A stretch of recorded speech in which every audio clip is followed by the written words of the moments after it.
The world of work is changing.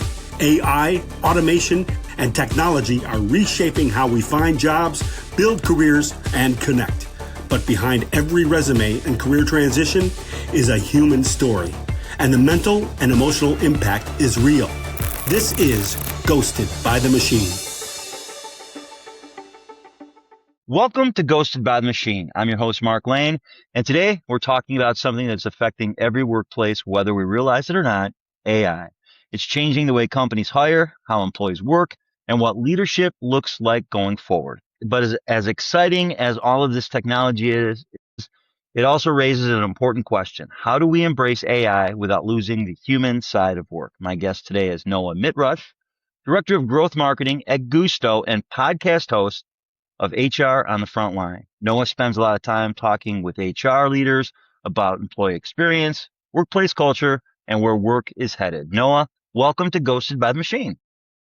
Mark, thanks so much for having me. I'm excited to be here, and I love this topic. Well, before we dive in, I'd love for everyone to get to know you a little bit better. Tell us a little bit about yourself, what led you to Guusto, and what got you interested in helping organizations build stronger workplace cultures? Yeah, so a little bit about my background. Long story short, I think I'm a little over 13 years in the HR space. You know, I've tried to escape, but it sucked me back in. I think a lot of people can probably say the same, where it's a beautiful industry to be a part of. The people are amazing. There's always new challenges. So it keeps you stimulated, you know? Back when I look at my first job in the HR industry, it was with a company called Archive Systems, and we were acquired by a bigger fish, Access Information Systems. And I was going in and doing all of the marketing and really getting to understand the HR departments and their challenges as it came to digital transformation. So when I think about the fact of transitioning from hard copy and paper storage to digital documentation and data storage in the HR industry, all the way to where we are today with the likes of how AI fits into the workplace, man, things have changed.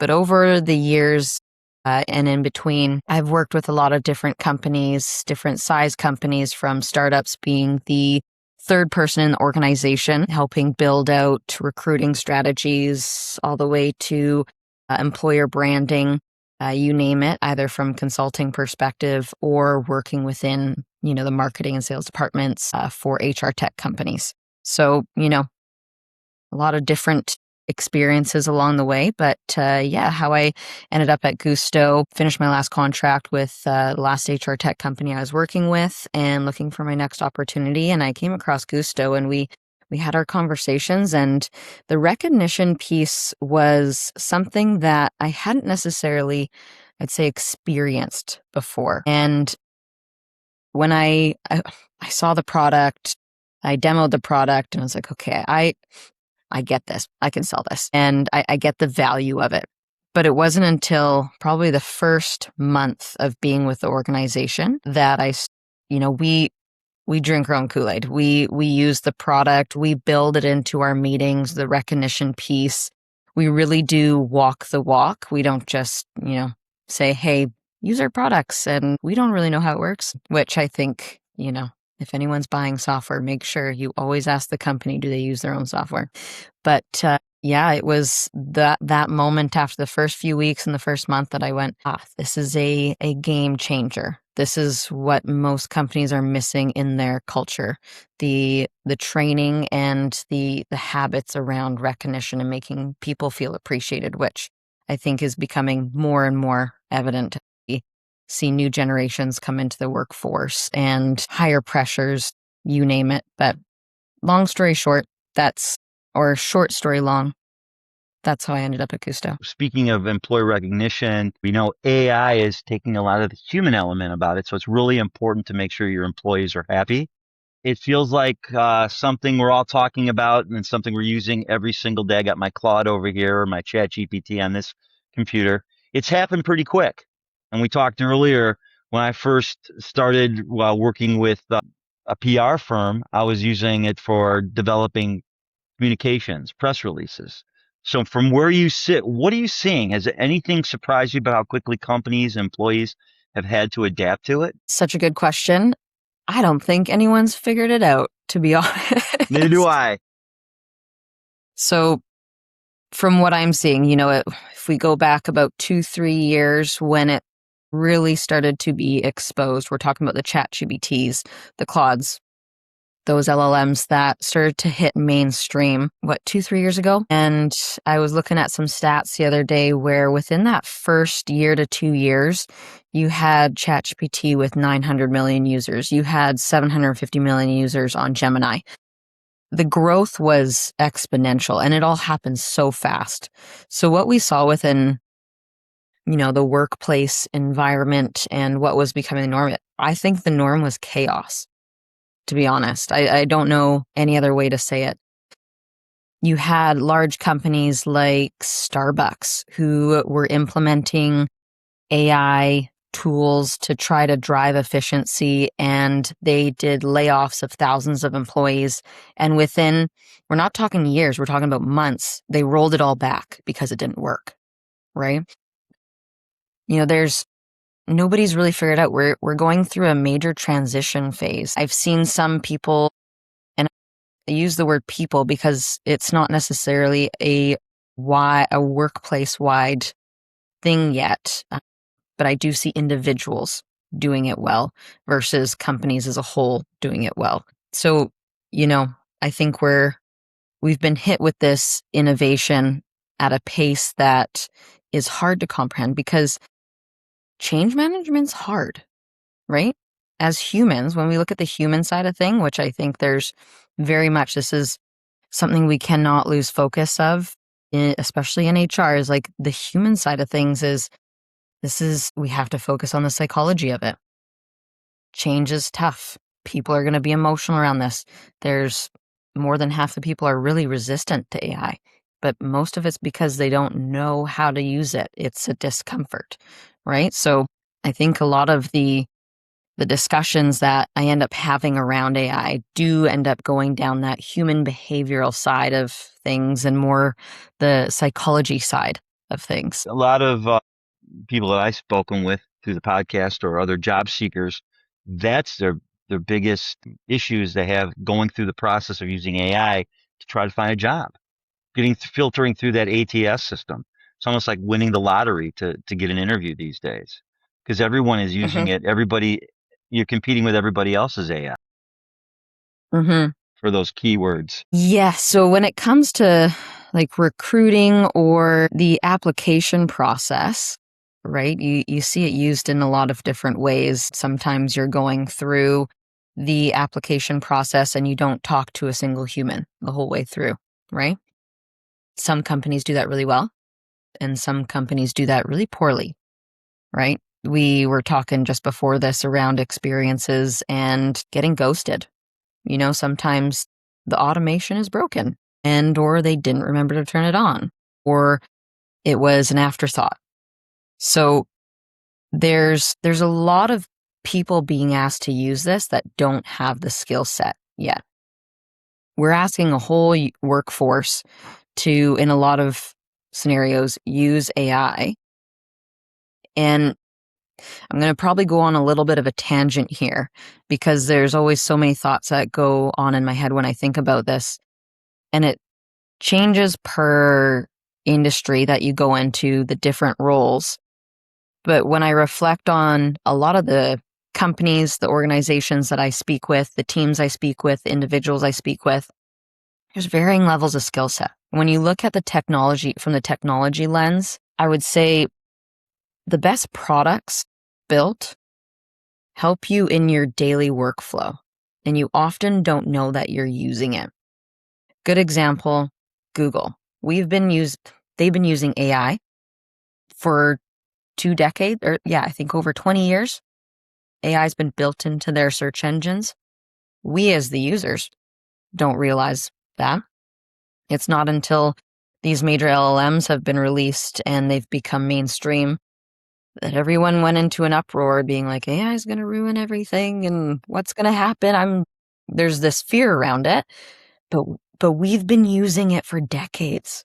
It's been around. This is not a new thing, right? So there's that element of just realizing how to use it, where it fits into our workflows. And the companies that are doing it well on the tech side, I would say, is when it does work into your workflow naturally and you don't realize you're using it, right? So when we think about the large HCM companies, the HRIS companies, if it works in your daily flow and it's an additive, not something that disrupts your flow, that's when you know it's going to work, right? So there's that angle of it.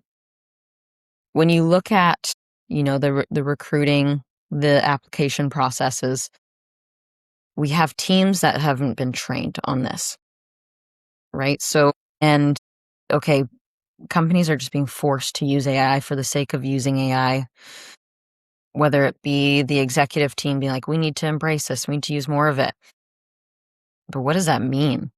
Is it just the amount of usage that they're asking to be tracked and having goals set for employees to use AI for the sake of using AI? And they're inputting these goals, but they're not having the training sessions or the ability or the time to upskill to use these tools, right? So when it comes to the hiring process itself, I think we are seeing people that are building processes that maybe are not ready to build it. And that experience is often quite negative because we're not giving ourselves the time to test. We're not giving ourselves the time to look at the flip side of the experience. And we're going, well, AI is just going to solve it all. And AI knows all. I will say we put too much trust into AI. You can't just ask it to build a system to analyze all of the applications and get me the best candidates. And those 5 are the ones out of the 1,000 that I've now received, because everyone's also set up their own agents to scrape LinkedIn, scrape Indeed, and generate a resume and submit it. And now we have like way too many resumes and people applying for jobs. And on the other flip side, we have like an agent talking to an agent, and there's no human interaction there until you get to the final stages. And the person that ends up getting the call is somebody that, they don't even know what's on their resume half the time, because they're like, well, I don't know what AI put in my resume, but here I am. Yeah, we've heard a lot about that, where talent acquisition or these companies will go in, the HR department will bring someone in for an interview and they'll start asking questions, and the applicant has no idea what they've applied for or why they're even there. And it's a waste of their time. That is wild to me. It's wild to me too. Being that I've been, was out of the workforce for a while, and also in the business world for over 20 years, hiring and firing employees. These companies gave the car keys out to AI and said, here you go, but they didn't gas up the car. There's, like you said, there's no training. It's just been put out there. You got to do it. We're going to try to save some money. We're going to utilize this tool without any training. Yeah. I'm conflicted in a way with that, because I try to look at it from the angle, again, of human behavior and like, why are people doing this? There are a lot of people that are out there looking for a job, and they've been looking for a job for a really long time. And there's a level of fear in that, a level of discomfort that these people are dealing with. And they're doing what they can to try to find a solution, right? I would say yes, it doesn't all work out perfectly. And there's some people that are, bucking the system, and it's creating a lot of, again, chaos, but it's coming from a lot of unknown, right? People just trying to figure it out and trying to get ahead. And there's an element of that I can appreciate, which is the creativity. There's, I get it. There's people that are trying to scam the system, which I also don't agree with. I heard a story the other day, or I was reading about it, where the interviewer got online and they realized the person they were talking with was actually an agent. It wasn't a real person. So there's people out there. What they uncovered is there's people or companies behind these agents that they've developed getting these jobs, setting up the automations, but they're doing multiple jobs just as agents in these organizations and getting paid for them, right? That I'm not saying is a good thing, but it's pretty crazy to think It's about. nuts. That I have not heard of that. That it doesn't surprise me though. It's I did interviews where I was would you have a problem being spoken with by an AI agent, where I had an AI Mhm. interview with someone. That to me was scary. I got on the interview and the person was dry and there was no emotion and they're asking the questions and didn't get much response. And that was tough. Very tough. Mhm. So that experience matters, right? Some of the key things you mentioned, it was scary. It probably felt really uncomfortable, right? Probably threw you off your game a little bit because you're not talking to a human, but it's trying to be a human. And I don't think we're necessarily there yet. You and I have talked a little bit about the experience piece, the employee experience, whether it be the candidate experience going through an AI process like that. And I would say it wouldn't deter me from a company if I hadn't talked to a human until the final stages. However, how that experience is created is very important, right?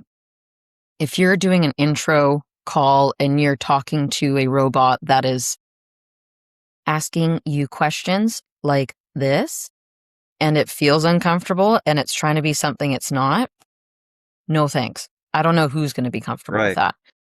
However, if they're really upfront with it and they communicate what they're asking, how they're asking, because I get it from the HR side too, right? When you're inundated nowadays with so many applications, you have to do something. You have to find some innovative way to be able to filter through candidates. And I think part of it is the stage we're at. We as humans are not comfortable with this yet. We're going through change and it is uncomfortable. But how we communicate that, and whether it be giving you different options of, do you want to type your responses in? Do you want to talk to this?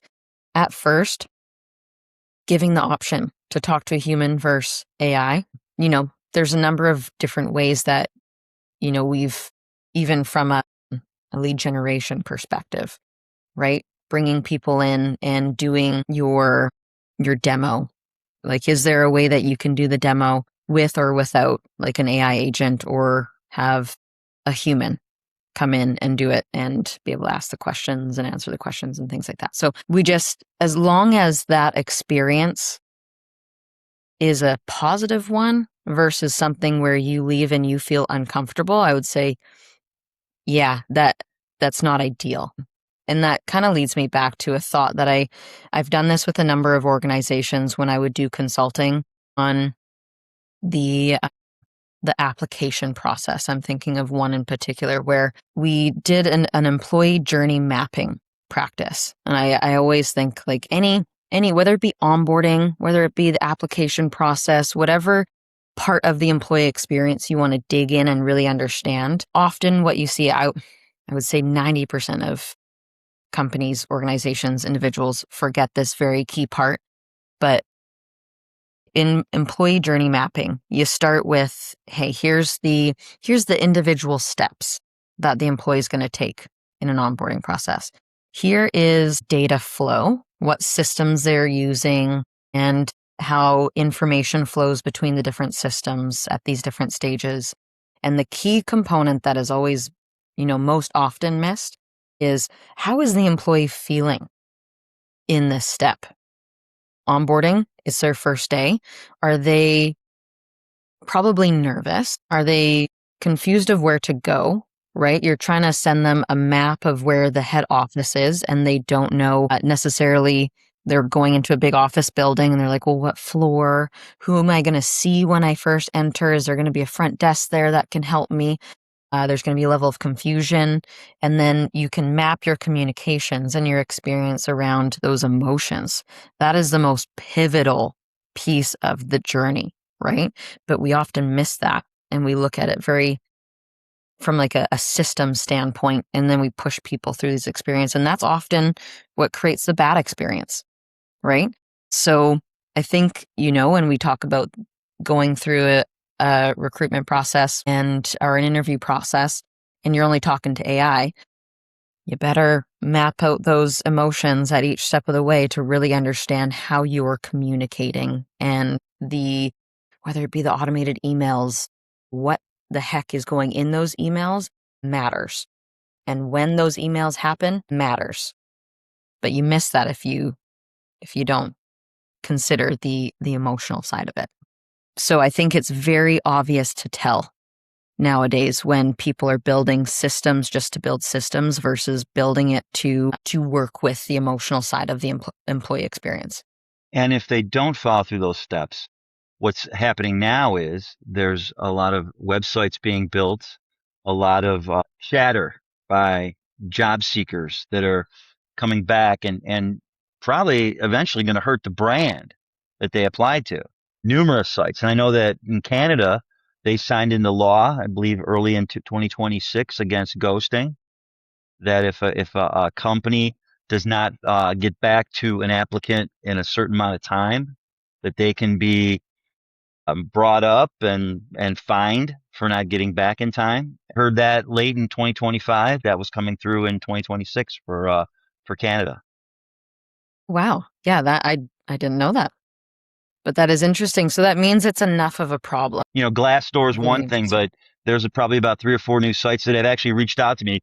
Ghosted.work, ghosted.job, that the programmers are putting together these websites where you can go and anonymously write about your experience working at a company and or applying for a company and what you had to go through.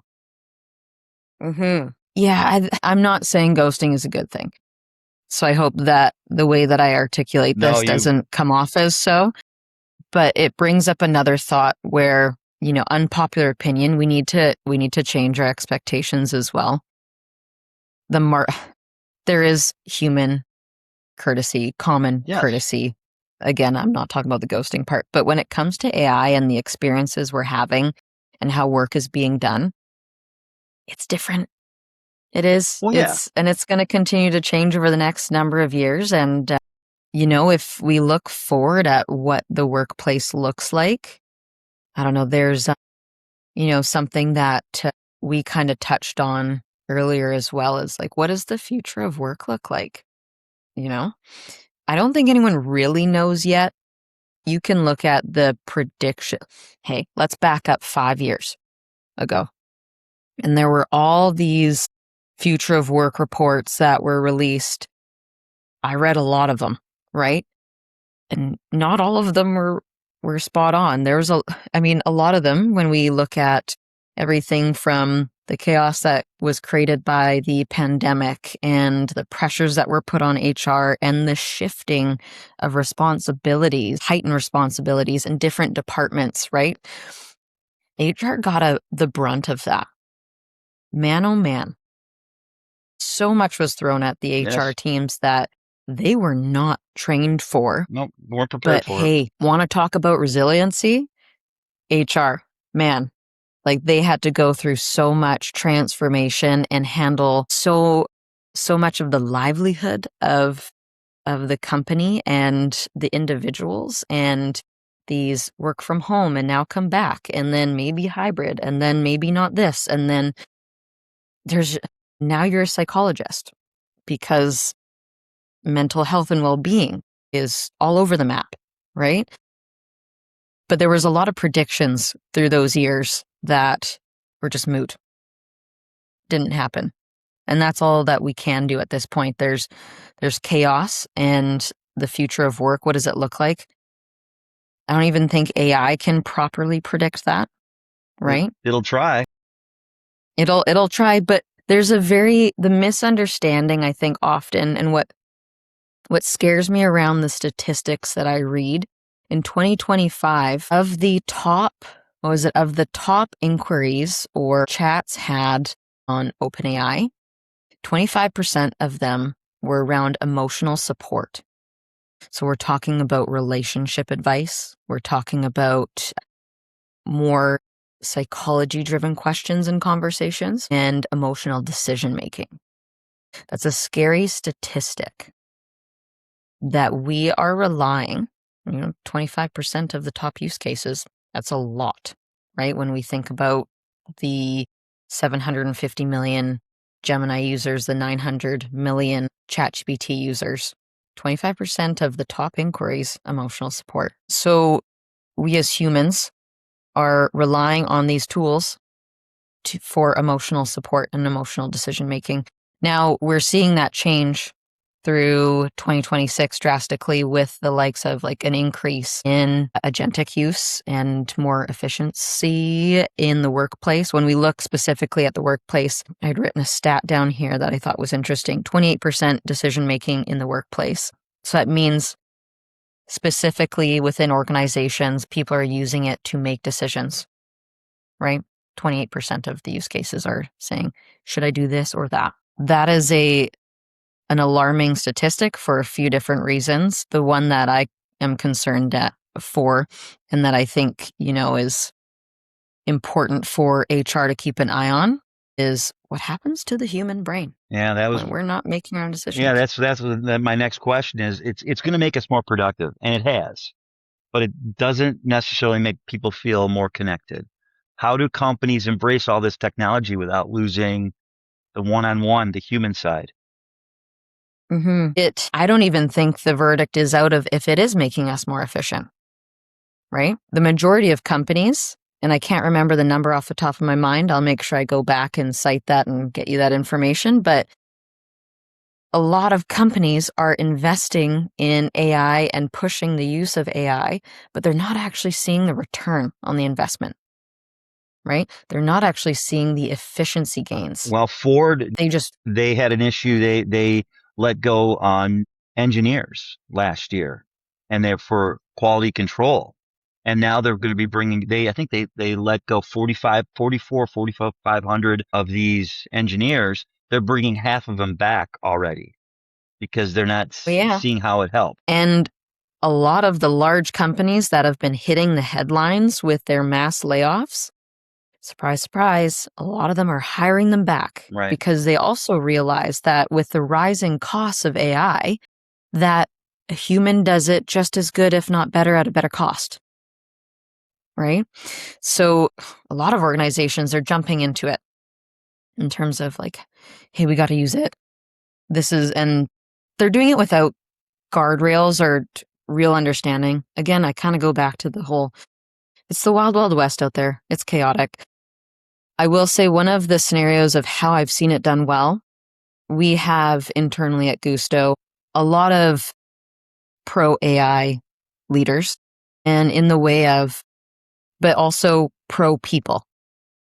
And what that has led us down a path of is we do Claudathons with different teams. We bring different teams together because we realize that the innovation is going to come from the people that know the business, the people that have been here for years, the people that matter and know how things work, and being able to allow the time to upskill and learn from each other on how to build better processes and work together on this and upskill together is key, right? I think a lot of organizations are also saying, hey, we need to use more AI. Here's the tools. Go use this thing. And people are going, I don't know how to use this. Or they're moving forward in a way that they're using it to make their decisions, or they're using it for the emotional support rather than understanding how to leverage these tools to build agents to help them work faster, be stronger in the workplace. And I don't think it's fair to put that requirement on our workforce without allowing the time to upskill and support them in that, right? So these Claudathons are major, right? We're often cutting out a whole day to bring teams together to say, what questions do you have, right? Where do you have barriers that we can break down together and ideate and come up with new things? And it allows them the time and the space to get comfortable with the tools, play with it. And because you can't ask somebody to sign off at 5 o'clock and then go learn how to use ChatGPT or Claude. I don't think that's fair either. So there's different ways that organizations are doing it, but we have a strong position in, we're not going to replace people with AI, but AI is going to help us grow faster, better, stronger with the people we have, right? But I think a lot of organizations have gone the complete other direction with it, and it's caused the chaos, right? Right.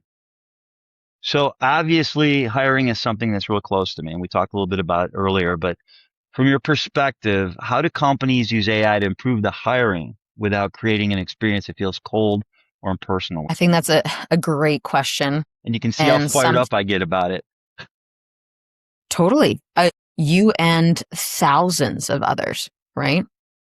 We're not talking about, like, this is affecting so many people out there, and not just on the job seeking side, but the other side on the HR with recruiting and actually going through those interview processes. Everyone involved is looking at this going, how do we make this better?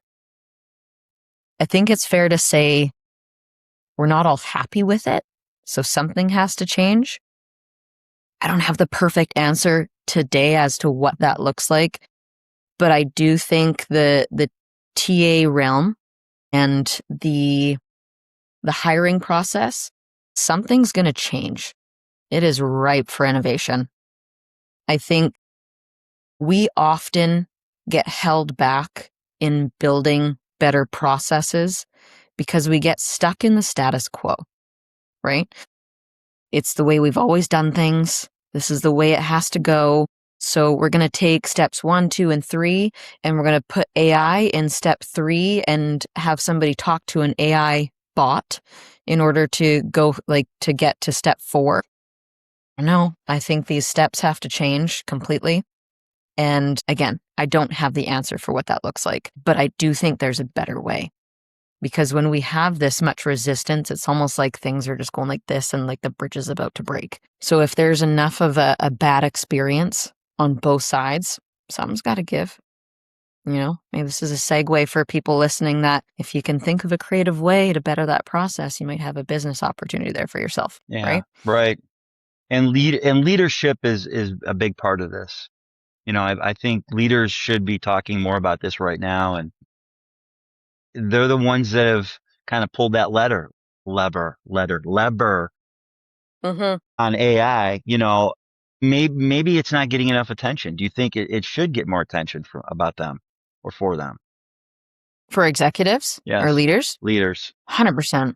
They need to own this and understand what is going on in the market, how it's working, and how it's impacting their people. As a leader myself, I take the well-being of my team very seriously and want to have like open discussions around use cases, how it's impacting them, and making sure that we're all moving forward together. I think it would be a bad thing if I was just going, use it, figure it out, not my problem.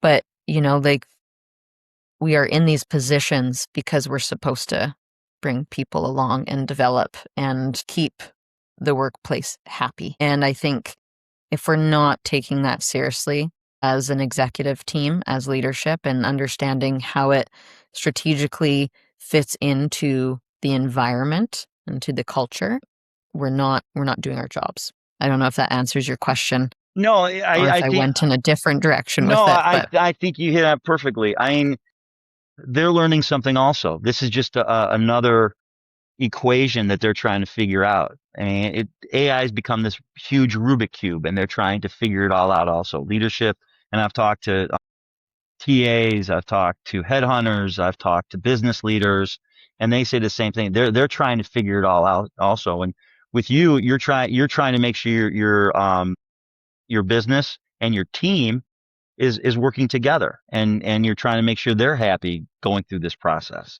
You brought up Google, and I didn't even think of that. I mean, as long as I've been, doing this show and being in business, Google was just look something up and, okay, you want to do this recipe? Here it is.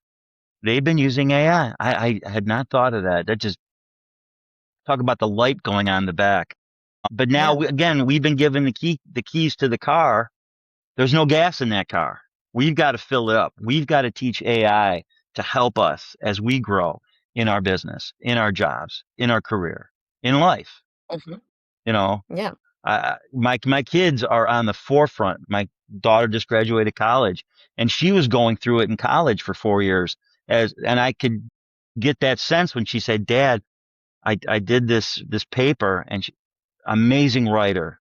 And she says, "Dad, but they're putting it through this process to make sure we're not using AI."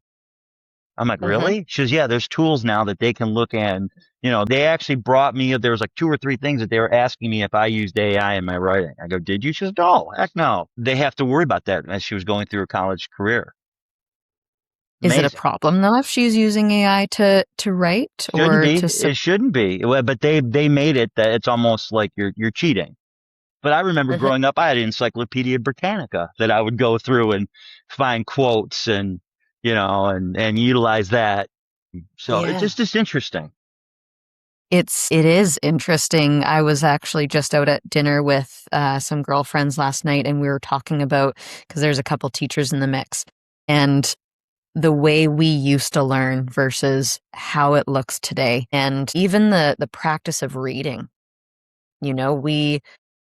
We listen to audiobooks now. We have podcasts that feed back information to us through our ears.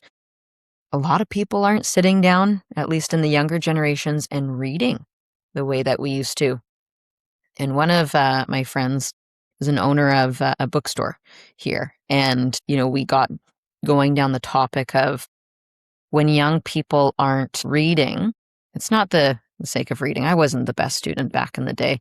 I use Spark Notes most of the time, but I read a lot more nowadays. And I try to be very self aware of what happens when I read a book or use social media or, different use cases and what it does to my brain. I was very adamant about tracking what was going on in my mind and how it impacted me when I started using ChatGPT every day in my work. Cause I was, I would say right out of the gate, quite a power user of ChatGPT. But what happens kind of going back to reading a book, having your eyes scan from left to right and digesting the words, and if it's a storybook and you are creating an image in your mind, all of these things in your brain, all of the connectors are firing. We're not using those anymore. That is scary, right? Maybe it's not scary. My reaction to it is scary Oh, it's because scary there's to me been too. You're not being Mhm. creative. Your mind isn't, there's not those creative juices flowing in your mind. I'm a musician, so I look at things in so many different ways. I got the feel, the emotion, the passion. Yeah, And reading the would give that to human me. side. The human side, reading my computer, an email to me is not human anymore because they're probably using AI and Copilot to write that email. Right. And the ability to articulate your thoughts, right? I write, Chat GPT. I'm saying, I want to comment on this. Can you help me out with this comment? If I can't figure it out, I need a little help, but I need it to sound like me. Since I've been playing with it for Mhm. 2 years, it actually will start sounding like you. Here's a fun fact. I have friends that have named their AI. Good morning. Da, da, da. I'm like, are you serious, guys? Yeah, I've named mine. Oh my gosh. Yeah, I think me personally, I want to make sure I keep the boundaries there, Firewall. that I treat it and I use it as a tool, not my friend, because there are people that are creating emotional attachments to their LLMs or their agents that they create, and that's a whole other topic for another day that we We can could talk about spend for hours on hours. that one. Yeah, but you know, there's back to that concept of reading and what it does to your brain. They've now started to come out with the studies, right, where certain parts of the brain slow down, right? They're not lighting up as much when they're doing the brain scans, especially after usage of LLMs for a duration of time. And it's scary because these changes happen. not over years, not over months, not over weeks. It happens in days, as short as a 2-day frame. I experienced this because I read a study. And again, I like to test things with myself. So I know what I'm talking about for firsthand, if I can. Right. So I started using ChatGPT in the way it framed in the study, which was very much the decision making and talking through it for most of my thoughts and having it do the creative pieces. Say within 48 hours, I was having trouble articulating my thoughts. I could not write an email properly. It took me way too long. I couldn't write notes in my notebook. I couldn't figure it. I had a thought in here and I had a hard time writing it in my book. And it was after that I went, nope, I refuse to do this because I don't think AI is the enemy. I do not. I actually think it will fit into our lifestyles. It will fit into the workplace really well. And we're going to see incredible innovations come from it. We're just in that period of transition and change. A lot of people don't know how to use it in a healthy way, the same way with the introduction of social media. It's created a lot of addictions. It's created a lot of impacts on the youth, right? Yeah. Dissemination of information and how we perceive reality and the well-being, right? How we take care of ourselves. That we're learning a lot really quickly, and we have to take care of our brains. We have to take care of ourselves. There's an individual responsibility in not giving AI too much power in our day-to-day, the decision-making, having it be your therapist. Hey, I've used it for emotional questioning and stuff here and there before. I get it, but you can't have it make the decisions for you. There's guardrails we should put for ourselves in how much we depend on it for those types of things, because it's going to tell you whatever you want it to tell you. Yeah. Right? Right. It's going to agree with you. And if you ask it not to agree with you, it's just going to push back for the sake that you asked it to push back. Right? So then that's not the answer either. So, kind of tying this back too, as well, to the responsibilities of where this falls for the human resource department. Again, kudos and resilience, to the HR teams out there, because something that often gets missed in discussions is not only, hey, you're responsible often, well, whether it lie within the IT department or the legal department in implementations and guardrails, HR is often part of that team implementing and being asked to be responsible for how AI fits into the workplace. But you gotta take care of your people, because this is having a lot of really short-term changes and impacts on humans' well-being. So, what was it, the movie WALL-E? Or Yeah.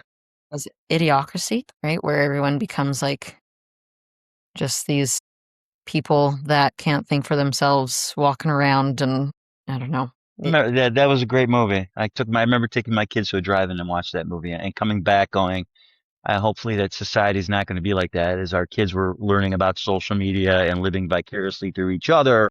That to me, that movie that's the way if we look, It hits. it hit. If we look at fast forward 5 more years, what excites you the most about AI, and what's one thing you hope we haven't lost along the way? I'll say one thing that I'm seeing, you look online and there is a surge of content in the younger generations that are promoting more hands-on careers, whether it be welding, whether it be building custom handbags, whether it be just getting back out in the world and doing different things, right?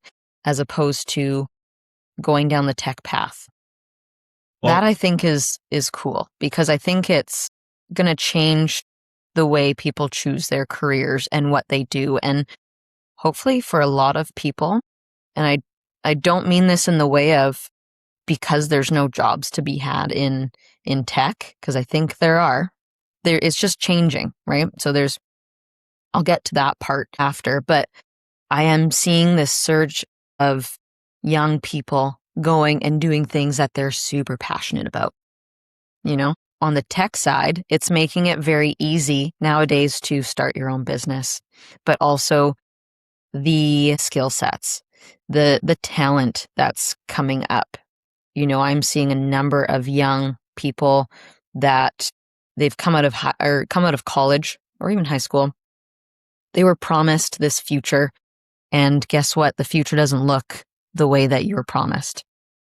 But the people that are curious, and it's not just the young people. I think in all ages, people are adjusting, and we're seeing, again, that change, that transformation, that if you're curious about how to use this and you push the limits and you think differently about what the new world of work looks like, it's ripe for opportunity. Right.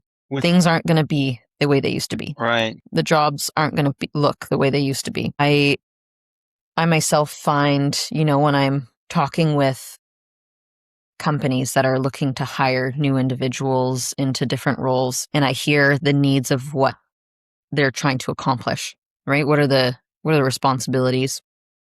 I'm like, look for somebody that's comfortable with AI. They don't have to be extreme with it, but that comfort level is important, right?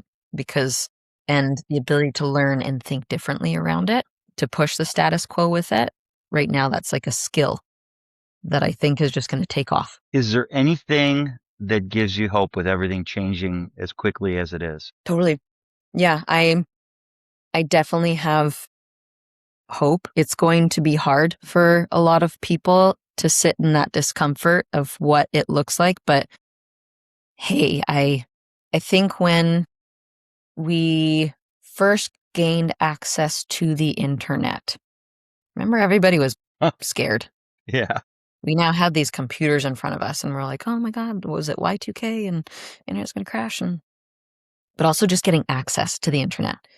Everyone was fearful, but it ended up being a really great thing, right?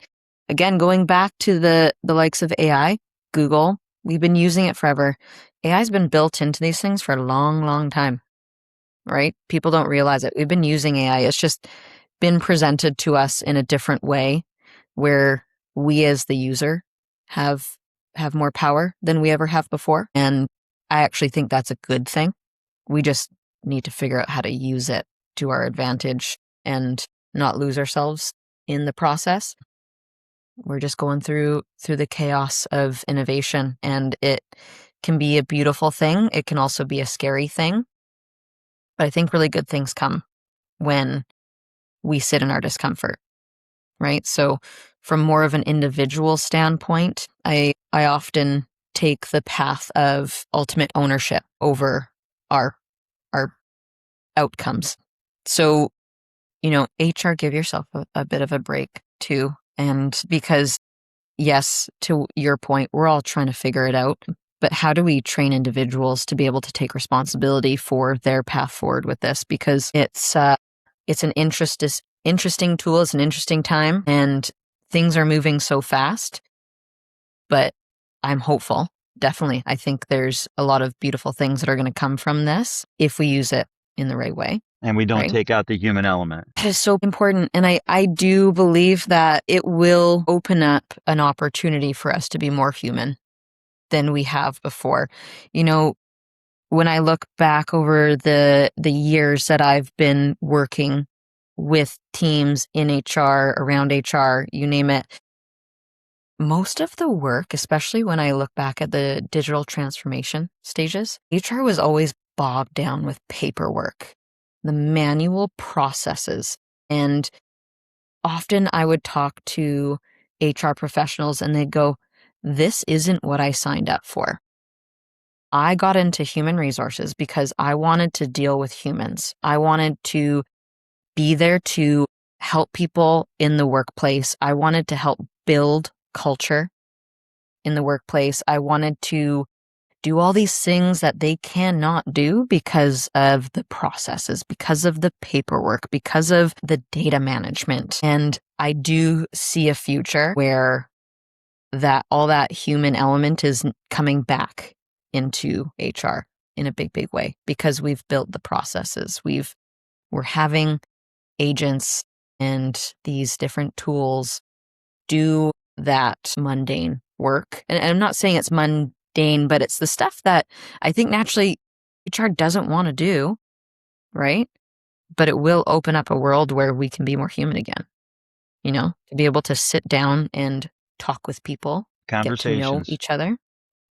And it's not just HR. I think across organizations, we're so inundated with these processes or the manual work or right? Or and. It doesn't really end.